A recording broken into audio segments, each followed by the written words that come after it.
Donc, pour parler de l'actualité politique à Mayotte, aujourd'hui, l'actualité, c'est les mouvements de grève contre la cherté de la vie. C'est surtout ça depuis le 21 septembre dernier. Donc, je beaucoup parlé de ça, du mouvement de grève. Je parlerai également de la place des femmes. C'est un thème qui m'est quand même un peu cher. C'est vrai, comme disait mon collègue tout à l'heure, les femmes, il faut qu'elles se battent, mais il faudrait aussi, je pense, je développerai un tout petit peu par la suite, il faudrait aussi un coup de main. Il y a des coups bas, mais il faut aussi des coups de main des hommes pour qu'elles puissent aussi émerger dans la politique notamment, et puis dans les instances décisionnelles. Donc, pour commencer, alors je parlerai un peu d'histoire. Je reviendrai un peu sur l'environnement politique à Mayotte. L'intervention de tout à l'heure en a rappelé quelques points. Je n'irai pas dans les détails. Ensuite, je parlerai de la départementalisation. C'est quand même un sujet d'actualité tout le temps à Mayotte. Pour finir sur le mouvement en question, qui est d'ailleurs suspendu actuellement pour combien de temps, on ne sait pas. Alors, l'histoire politique de Mayotte qui se raconte au féminin, parce que la femme mahoraise a toujours été au devant de tous les combats qui ont mené aujourd'hui à la départementalisation. Et cette histoire-là est riche en rebondissements. Voilà. Donc, c'est-à-dire, suite au traité de scission à la France de 1841, l'île de Mayotte devient en 1843 une colonie française sous dépendance de la Réunion et sous tutelle de la région de Nosibé à Madagascar. Donc, sous dépendance de la Réunion, on a parlé ce matin de la Réunion en tant que colonie colonisatrice. Donc, on peut voir ça comme ça. Donc, après plusieurs étapes statutaires, donc en partant des différentes dépendances, en passant par des formes de protectorat, mais aussi de statut de territoire français d'outre-mer, Mayotte, ses notables, ses représentants et sa population ont toujours en ligne de mire le souhait et la volonté de demeurer dans la République française pour la liberté et la stabilité politico-économique.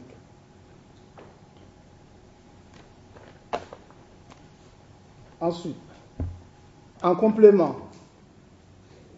des traités, des lois et des décrets, des ordonnances aussi, et des textes réglementaires, une série de référendums qui est orchestrée par la France ont été mises en place. Donc, ainsi, chacune des îles composantes l'archipel des Comores donc, a eu l'occasion de se prononcer librement et démocratiquement sur son avenir institutionnel. On l'a dit tout à l'heure, donc Mayotte a choisi le choix de rester dans la République française et d'ancrer son histoire dans cette République française. Donc, à l'égard de l'histoire singulière de Mayotte, de son ancrage dans la République française et des aspirations des Mahoraises et des Mahorais à transformer notre collectivité de département et région d'outre-mer, donc une spécificité, une première, Mayotte devenu département au 31 mars dernier, va devenir également le premier département région avec une assemblée unique, normalement, de France. Donc l'assemblée, lors d'une réunion pour la consultation de 2009, donc l'assemblée, par son président de l'époque, M. Ahmed Atoumani Douchna, qui est le président sortant, donc avait demandé à l'ensemble des conseillers d'approuver cette proposition. Alors, Dans toutes les évolutions statutaires, la population de Mayotte a été consultée.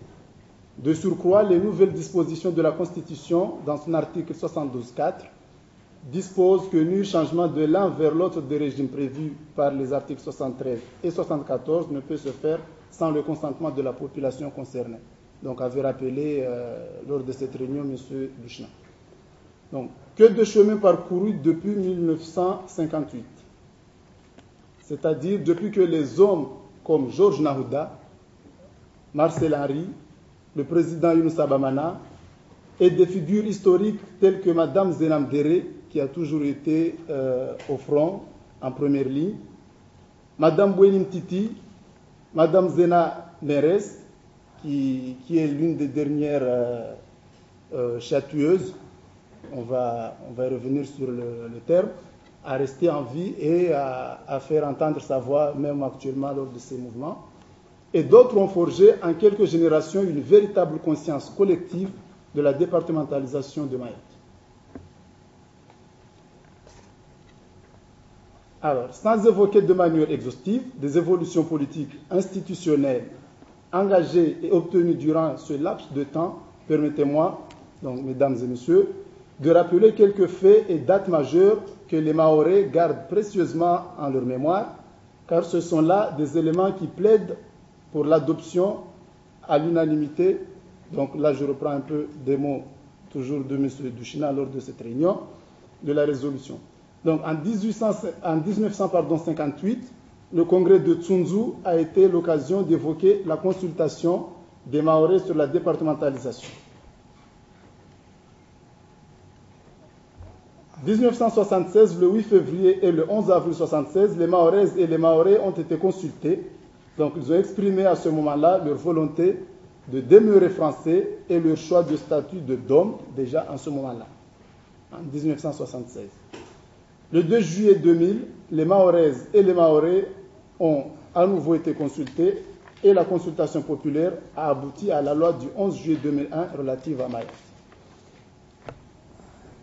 J'ajouterai aussi la lettre de Nicolas Sarkozy aux Mahorais qui date du 14 mars 2007 et qui rappelle que l'ancrage de Mayotte dans la République est désormais inscrit depuis 2003 dans notre Constitution et l'île de Mayotte a naturellement vocation à devenir un département d'outre-mer. Donc la départementalisation est un processus engagé depuis très longtemps. Donc Mayotte, département d'outre-mer et après. Je ne vais pas être long parce qu'il y aura aussi les questions, on aura l'occasion de revenir sur l'exposé, sur les points que je n'aurai pas développés. Donc, la question de Mayotte, département, les Mahorais se posent une autre question. Maintenant qu'on est département, qu'est-ce qui va se passer après? Donc, Mayotte est devenu 5e département d'outre-mer et 101e département de France le 31 mars 2011.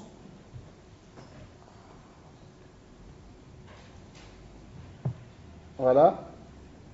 Et les conseillers et les parlementaires disaient que c'était l'assurance l'accession de Mayotte en département, c'était l'assurance d'une plus grande solidarité de la France vis-à-vis de nous, de Mayotte, et de sa population. Cette solidarité s'exprimera à travers des financements importants de la République, des fonds de l'Union européenne dont nous ne bénéficions pas jusqu'à présent, ceci pour mettre en œuvre nos politiques publiques, donc déclaré entre autres le président du Conseil général de Mayotte, Duchina, en 2009.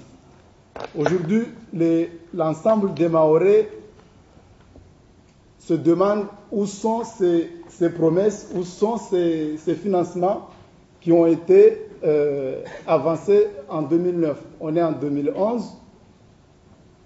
Les Mahorais descendent dans la rue. Pourquoi? Parce que la vie est chère et ils ne voient pas les financements arriver, ni les aides, bien sûr. Donc, la départementalisation, il s'agit de l'aboutissement d'un combat légitime et juste d'une population en quête d'identité. Il a été long et semé de beaucoup d'embûches, Mayotte a donc gagné une bataille, celle initiée par les Soroda, donc les Soroda chatouilleuses et leurs hommes qui n'obtenaient jamais rien. Donc c'était le slogan qui était à l'époque de ces combats-là. Les Soroda, en référence aux soldats, ce sont les femmes qui se battaient pour la cause Mayotte française pendant toutes les étapes qu'on a évoquées. Donc menées par les leaders comme Zenam Dere, Zenameres et les autres. Ils avaient comme slogan non carivenze, qui veut dire nous n'en voulons pas. Donc Zenam Dere avançait souvent ce terme-là, non carivenze, nous n'en voulons pas. Que des mots que traduisait M. Nusa Bamana, qu'on appelle communément Mzé,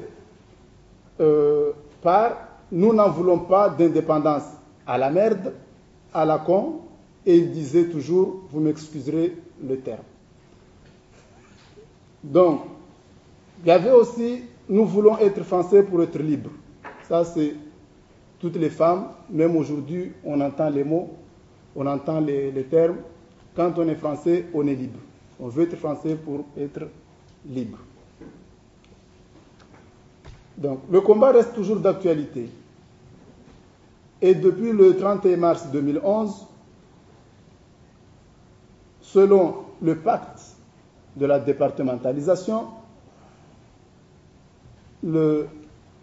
l'arrivée définitive des mesures qui ont été évoquées lors de la réunion par le président Douchna, à savoir les minima sociaux, les taxes pour les collectivités locales qui ont du mal à faire face aux nombreuses charges qu'elles ont à faire face par rapport aux lois de décentralisation de 2004, l'exécutif passant au Conseil général. Donc, ces mesures-là sont estimées à 25 ans, date à laquelle le département-région de Mayotte bénéficiera pleinement de ces mesures, au même titre que l'ensemble des départements et régions de France. Donc, le pacte dit que ce processus de départementalisation va se faire progressivement et sera adapté. Cette notion d'adaptation, les Mahorais ont toujours du mal à l'admettre. Ils disent souvent tout ce qui arrive à Mayotte est adapté. Aujourd'hui, la volonté d'accélérer le processus est le slogan de tous les politiques. Ils demandent à ce que les minima sociaux, par exemple le RSA, soient revus, parce que dans le pacte, il sera mis en place en 2012, mais les bénéficiaires n'auront que le quart de ce qui est attribué à métropole. Donc, pour les Mahorais, un quart en 2012, attendre jusqu'à 25 ans, c'est long. Donc la départementalisation au sens de la population mahoraise tarde à venir. Donc on négocie le pacte. Les partis politiques sont en train de négocier le pacte. Le président actuel du Conseil général, M. Daniel Zaidani, s'était même déplacé en France pour rencontrer le ministère chargé de l'Outre-mer ainsi que le Premier ministre, avec sa majorité, j'en parlerai, qu'il réclame de divers gauche, alors que la majorité du Conseil général précédente était de droite. Douchna est issu de l'UMP. Donc, ils sont allés voir s'ils ne peuvent pas négocier, revoir le pacte pour au moins ramener à 50% le RSA.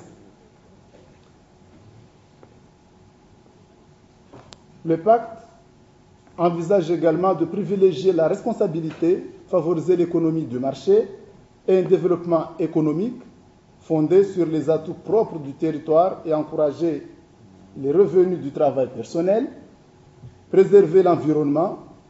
Donc, le modèle de départementalisation à Mayotte étant inventé. Donc, d'où le terme adapté. Ils ne veulent pas plaquer à Mayotte des modèles qui correspondent à d'autres époques et d'autres situations.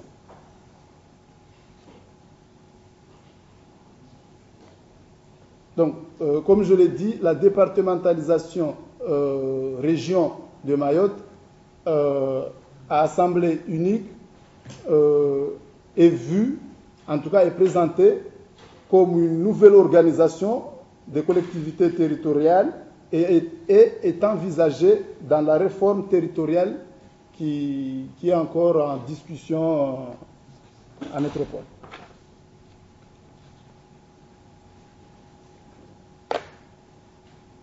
Donc, je vais parler un peu des partis politiques. On en a pas mal parlé au niveau des interventions depuis ce matin. Donc, à Mayotte, les partis politiques sont nés des mouvements de femmes lors des manifestations. Et on voit aujourd'hui qu'on est passé de mouvements, de combats, d'idéologies bien précises à des partis qui n'en sont pas, entre guillemets. C'est-à-dire, on n'a pas de parti politique organisé qui rassemble beaucoup de gens, si ce n'est quelques-uns, et ce sont les partis qui sont des sections des partis existants en métropole, comme l'UMP, le PS. Mais la majorité des partis politiques, souvent, et on voit ça la plupart du temps, dans les élections locales, c'est-à-dire ce sont des alliances, ce sont des partis qui sont créés pour les occasions électorales, pour des raisons diverses et variées. On a les dissidents aussi. Donc les partis se créent par occasion.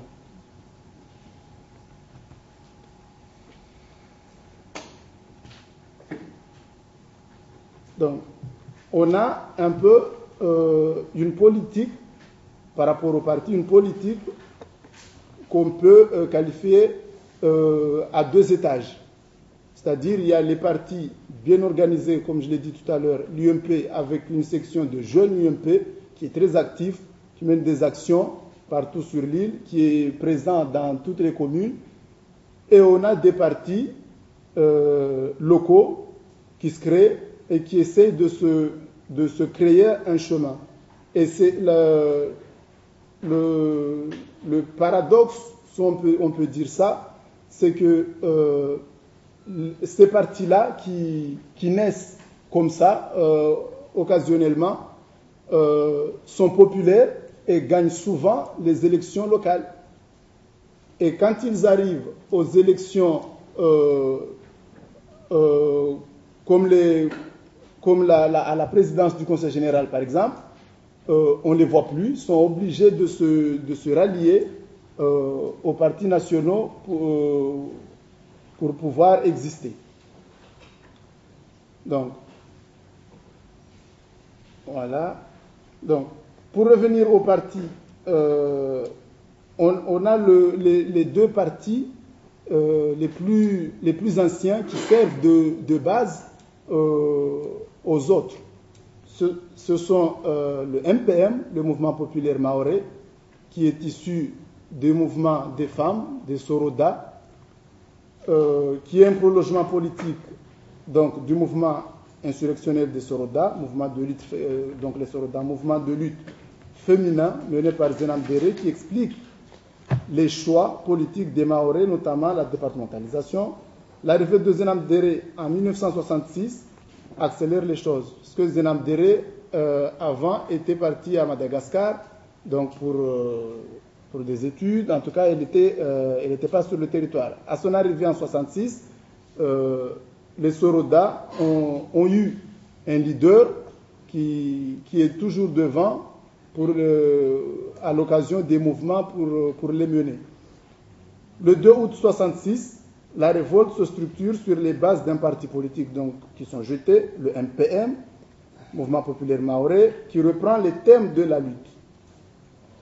Ensuite,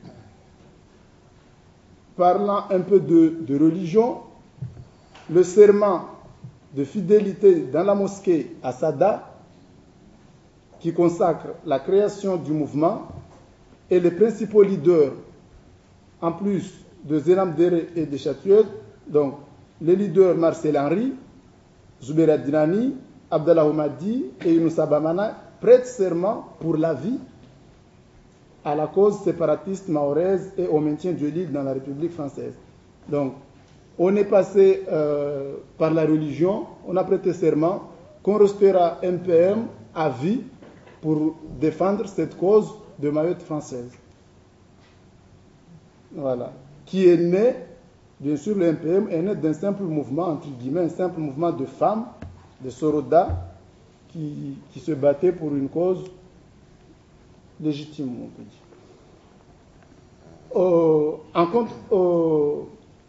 En opposé du MPM, parce que tout le monde n'était pas d'accord ou ne défendait pas cette cause de Mayotte française, il y a eu le MDM, donc en opposition du MPM.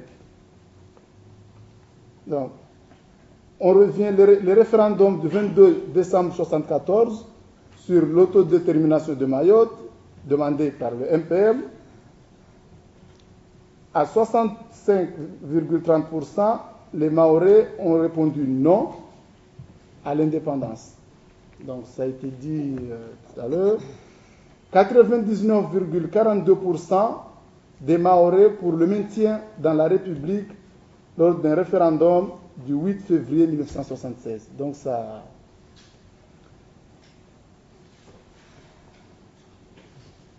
Voilà. Donc, pour les partis politiques, j'aimerais rajouter que tous les partis qui se créent font toujours référence à ces deux-là.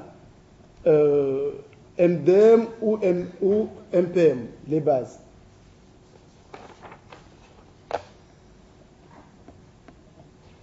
Ensuite, il y a une question qui s'est posée récemment, à savoir si on peut, ça revient encore un peu, si on peut parler de vrais partis politiques ou pas. Donc, les créations qui peuvent disparaître après, et ce sont des vrais partis. Il y en a qui considèrent les vrais partis comme des partis ayant des idéologies et des argumentaires bien précises et légitimes et qui sont soutenus et menés par des hommes et des femmes convaincus. Ils considèrent que créer un mouvement, par exemple, de jeunes aujourd'hui, et qui peut disparaître aux prochaines élections, n'est pas un vrai parti.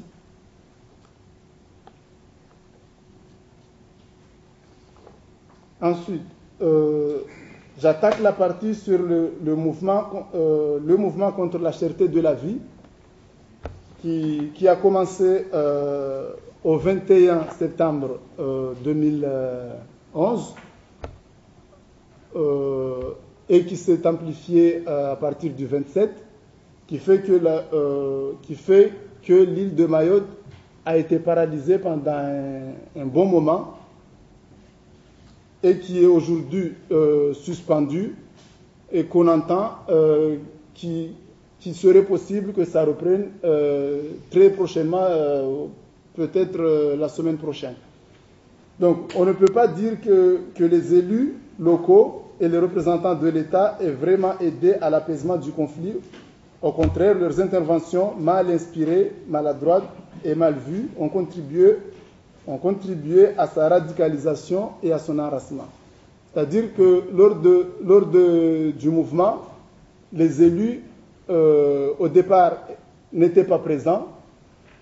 Ensuite, il a fallu que les médias locaux s'inquiètent et que la population réclame l'intervention des élus.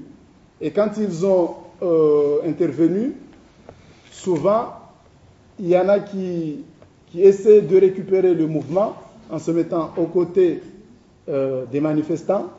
C'était le cas notamment du président du Conseil général, Daniel Zaidani, ça a été souligné.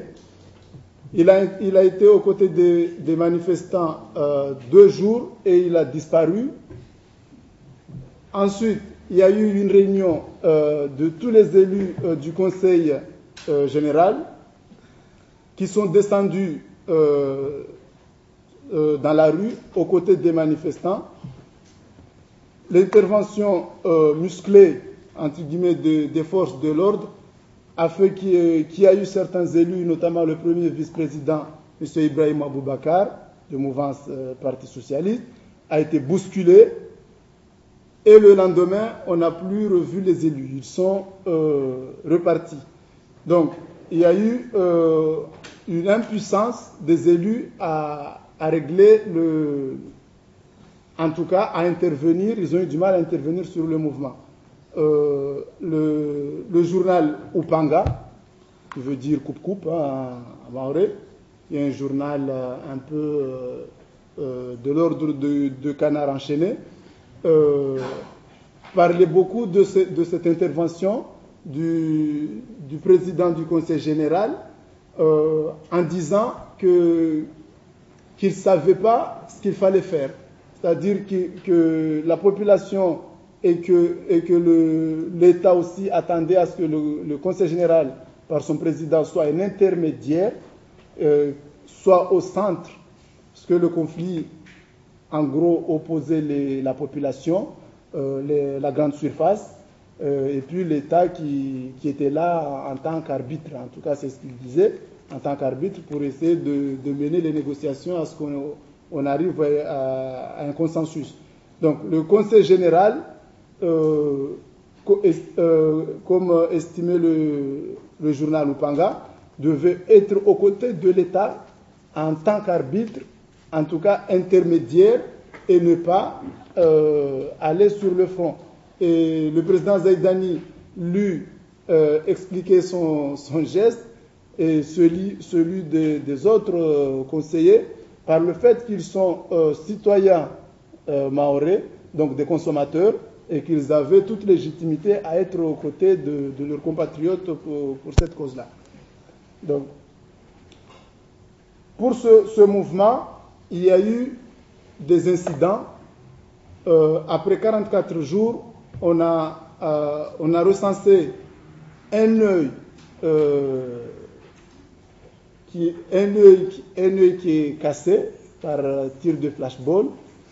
Donc le jeune Nassur, qui était d'ailleurs venu à la Réunion pour se faire soigner, donc il se trouvait apparemment sur la plage. Il y a eu le décès d'un jeune père de famille de 6 enfants, donc Elanziz, qui a fait un grand bruit sur le territoire, mais aussi au niveau national. Donc le conflit a été à un moment dur, et la population attendait une solution de l'État pour sortir de la crise. Concernant l'intervention de l'État, il y a eu le passage. Il y a eu d'abord le préfet, Denis de Gosse, le préfet de Gosse, qui lui n'a pas réussi après plusieurs rencontres des protagonistes, n'a pas réussi à mettre d'accord les partenaires. notamment l'intersyndicale qui, lui, sa spécialité, c'est de se baser sur l'avis de ce qu'ils appellent la base, c'est-à-dire la population, pour toute décision à prendre. À chaque fois qu'ils vont discuter ou négocier avec la grande surface, ils réunissent d'abord la base, la population, à la place de la République, à Mamoudzou, pour leur faire part de ce qui va être discuté, et ils reviennent pour leur exposer ce qu'il a été négocié, pour que la base dise c'est bon, vous pouvez signer pour une sortie de crise ou pas. Donc, ça n'a jamais été le cas parce que dans la population, il y en a une grande majorité qui est au chômage ou parce que le conflit a beaucoup duré, il y en a qui sont menacés de perdre leur emploi ou qui l'ont déjà perdu. Donc, eux, ils veulent aller jusqu'au bout. Le problème, c'est quoi? C'est que l'intersyndicale a 11 articles, 11 produits de première nécessité qu'il réclame la baisse des prix. Sur ces 11, il y en a 8 auxquels on a eu un consensus sur la baisse, et il y en a 3 qui ne sont pas les moindres. C'est le gaz, les mabawa, les ailes de poulet et les cuisses. Il y a aussi la viande. Donc, surtout la viande, qui est autour de 52 et quelques euros. Donc, l'intersyndicale campe sur sa position issue de la base à ce que la baisse soit bien significative et qu'elle soit indéterminée. Alors que les négociations qui ont eu lieu, il y a eu certes, en tout cas les dernières, il y a eu certes des baisses, mais ils ont une durée bien limitée, en l'occurrence 6 mois. Donc pour ce mouvement, je m'arrête là. En tout cas, les élus sont reçus aujourd'hui même par la ministre chargée de l'Outre-mer pour trouver une solution. Je finis par la place des femmes. La place des femmes aujourd'hui. Donc, le combat des femmes débouche sur la création, donc ça c'est déjà dit. Alors, la loi sur la parité de 2001 a fait que les femmes sont représentées sur les listes électorales, donc c'est un fait à souligner. Le problème, c'est qu'à la sortie, il n'y en a pas beaucoup qui sont élus.